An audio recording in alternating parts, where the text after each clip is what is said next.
dedicated to southern and eastern Kentucky. This is WYMT Mountain News at 5:30.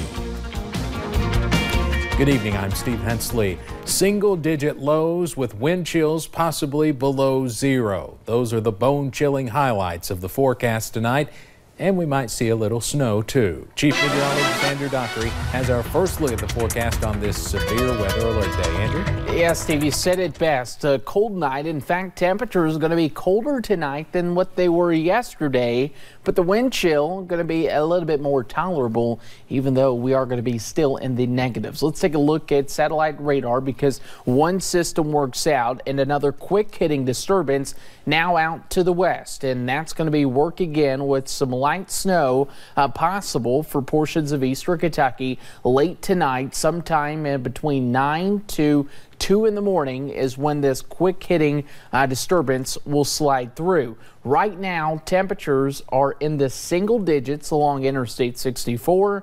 You'll see the teens and even the 20s down in southern Kentucky, and that's the temperature gradient we're looking at, with those areas to the north being colder tonight.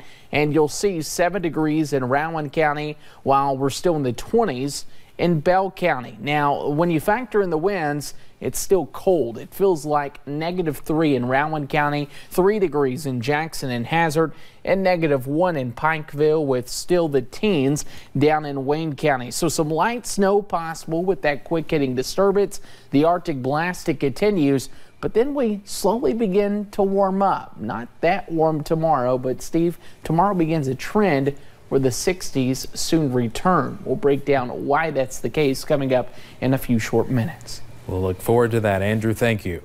Doors began to open as warming stations throughout Laurel County today as the temperatures continue to drop.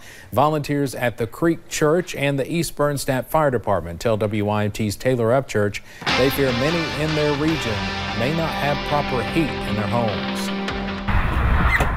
Coming in from the cold is easier said than done for some. There's lots of people that don't have coats, don't have warm homes. Volunteers at the Creek Church say that snow days may have spared some kids from freezing weather. Some still live in cold homes. To take the chill away, they brewed coffee. And to make it feel like home, couches and snacks for the taking. Lots of people who, can't keep the heat on, and, maybe even don't have the food in the pantry for the kids staying home today. Dangerously cold temperatures still count as an emergency, even for the East Bernstadt Fire Department. With these temperatures, it doesn't take long for someone to become hypothermic, which could lead to a lot of dangerous situations, even death if they get cold enough. Don't be embarrassed. Go to the local shelters, wherever the warming stations are. We're here. We don't mind. We'll make you as comfortable as possible, just like any place else out there. It is still early in the day, and not many have shown up to use either warming station. But men plan to stand by well through the night. Just a place to warm up for a little while. They're more than welcome to come in and stay as long as they need.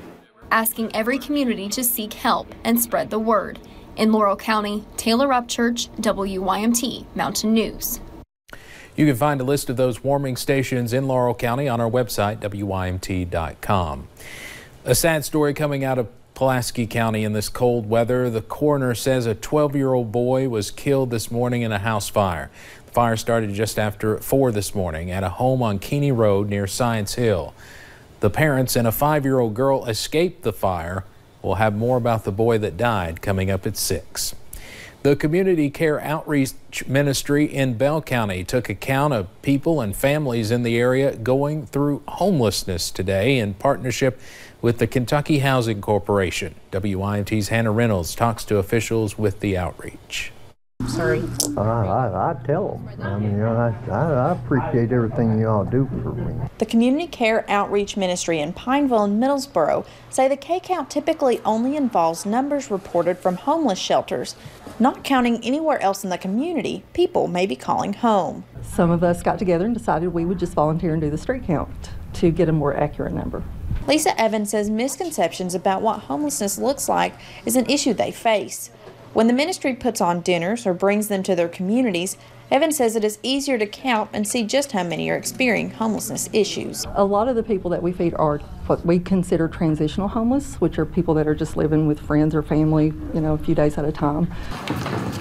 Probably 5% of the population that we're feeding is actually living on the street. Evans says volunteers are helping them find people in conditions not meant to be lived in, especially during dangerously cold weather. What the government does with that number is they use that number to help allocate housing funds. Okay, I know where you're at. And my goal is to hopefully be able to get some solutions to help resolve the issues. Hoping to get accurate funding and resources to help those struggling with homelessness. In Bell County, Hannah Reynolds, WYMT Mountain News. The homeless count will continue through midnight in both Pineville and Middlesboro. Chicago saw its coldest day on record, with the mercury falling below the previous low of -15 degrees back in 1966. The bitter cold canceled at least 1,600 flights at Chicago airports. Even train travel took a hit, with fires set to heat the tracks so they wouldn't crack. And the cold suspended postal delivery across at least 9 states. Best thing to do is stay in, I guess. It's the coldest I've ever seen since 1983. That sub-zero cold is so severe it caused mechanical issues that brought snowplows to a standstill in southwestern Minnesota. Attorney General Andy Beshear wants money from opioid lawsuits to go toward a drug prevention fund. In Frankfort today, he talked about his support of a bill that would do just that. He also wants to see a bill that would crack down on what he calls rogue rehab centers that do not actually help people addicted to drugs. Beshear has filed more than a half-dozen lawsuits against drug companies and distributors, accusing them of not doing enough to make sure opioids are used correctly. A trial continues today as Senator Rand Paul of Kentucky seeks damages from his neighbor following a 2017 attack. The jury started deliberating a short time ago. Rene Boucher pleaded guilty to attacking Senator Paul at Paul's Bowling Green home. Boucher was sentenced to 30 days in prison. Now Senator Paul is seeking more than $1 million in damages. During the attack, Boucher broke 6 of Paul's ribs. Yesterday in court, Boucher said he regrets the attack. A new Kentucky Supreme Court justice is set to be sworn in next week. Deborah Hembry Lambert was elected in November. Her district covers 27 counties in southern and south central Kentucky. Before her election to the Supreme Court, Lambert served as an appellate judge for 4 years. Before that, she was a circuit judge for Lincoln, Pulaski, and Rockcastle counties. An armored truck driver who police say vanished last month from Louisville with a large amount of cash is now in police custody. The FBI says 29-year-old Mark Espinoza was arrested today in Connecticut. He had not been seen since December 5th when he was making a delivery at Jefferson Mall for Garter World. I believe that's the wrong video. The truck itself was not stolen, but the cash inside was gone. The exact amount stolen has not been released.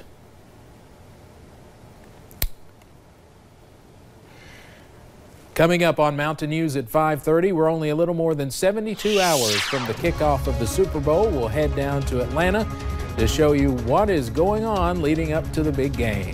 And in your Money Watch report, a recall involving infants' ibuprofen expands. We'll break it down for you.